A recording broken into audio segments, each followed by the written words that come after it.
Chosen ones, we need to make a conscious effort to talk about our blessings more than our burdens, because wherever your attention goes, energy flows.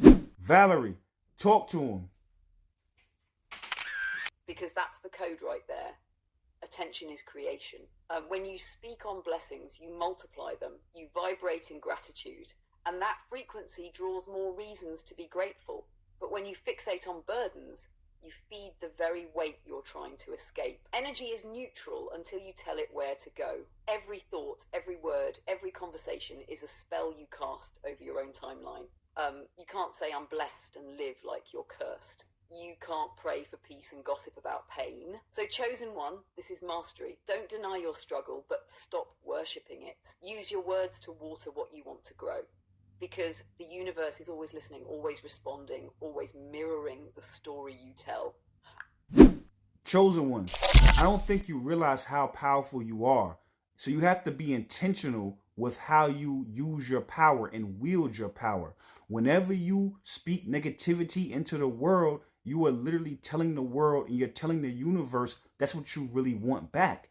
And your creation powers and your manifestation powers are so heightened that you will get that back tenfold because you're a chosen one. So because of that, you get karma back tenfold and you get it back quicker. So other people can gossip and talk about negativity and you don't really see it manifest in their lives because they don't have the ability to be able to manifest the way you do. So now conversely, when you talk about positivity, you also get that back tenfold, and you get that back bigger, grander, and faster and greater than the average person. When you speak certain things and when you think about certain people, those people will call you on the phone. That's just a small example of that. So now imagine if you use that power for something grand. If you use that power to be able to manifest what you have inside of you in this 3D matrix, it will be impressive. It will be grandiose. It will be amazing. It will be you.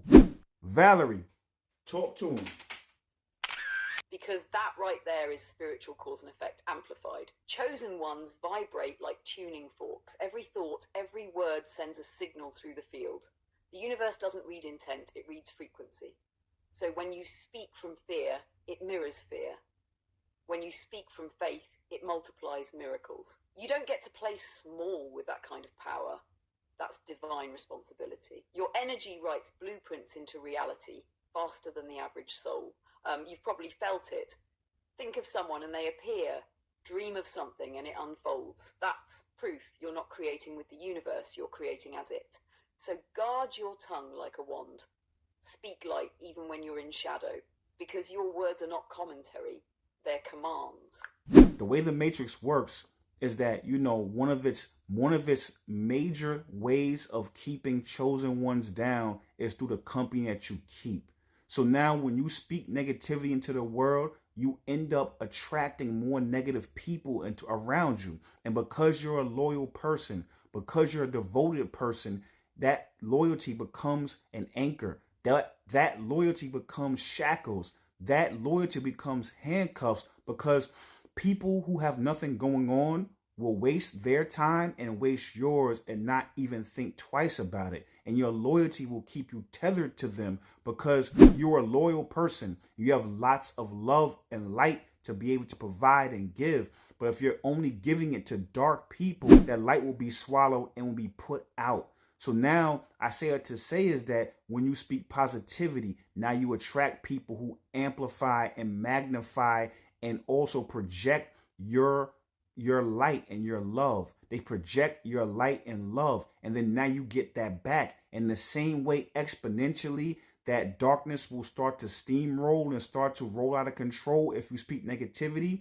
Now that light will be exponentially magnified and personified and also reflected back to you. Have you ever noticed how some people, you want something and they'll go find it for you just because they want to be around your light? So you have to be conscious of that. It's not just about manifesting reality. It's also about not allowing yourself to be caught in one of the biggest traps, which is your loved ones and the people you keep close to you. Valerie, talk to him. The because that's one of the Matrix's most subtle traps, using love as a leash. When you vibrate high, you become a beacon. That light draws both those who are meant to rise with you and those who just want to bask in your glow without doing the work. And if you're not careful, your compassion becomes captivity. Negative people don't need to steal your power. They just need your attention. Every complaint you listen to, every drama you absorb, every gossip loop you sit in, that's a siphon. And because your energy amplifies everything it touches, their shadows start to multiply through you. But when you speak light, you summon mirrors instead of leeches. You attract reflections of your frequency, people who build, who pour back, who multiply your glow. That's divine reciprocity. The Matrix keeps you small by convincing you that loyalty to pain is love. But real love doesn't drain, it expands. So chosen one, protect your orbit. You don't owe access to everyone who calls you friend. Some people are meant to witness your shine, not walk in it. I'm sure you heard the saying, ignorance is bliss, right? And yeah, that has a negative connotation attached to it. But when you do it with intention, it also can be your greatest shield. It could prevent so many things from occurring. Now, let me explain.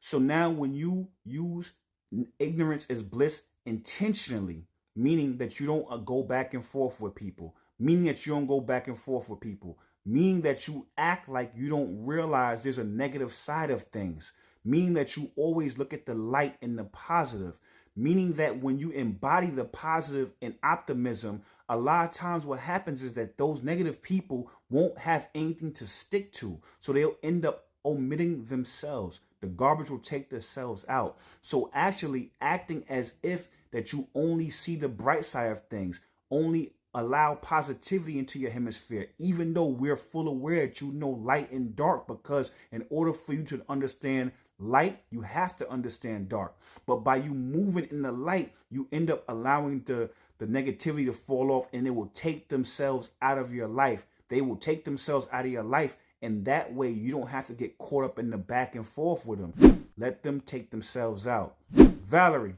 talk to them. Because that's emotional alchemy right there. The art of choosing peace over pettiness.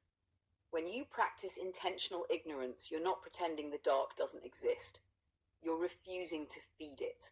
You're saying, I see the shadow, but I won't let it shape me. That's power disguised as silence. Energy can't stick where there's no reaction. The Matrix thrives on loops, arguments, gossip, emotional bait. When you don't bite, it starves. And the wild thing? The ones who come to drain you start to reveal themselves. They expose their own shadows when they realize they can't move you. So don't rush to clap back. Don't even rush to prove your awareness. Sometimes your stillness is the proof.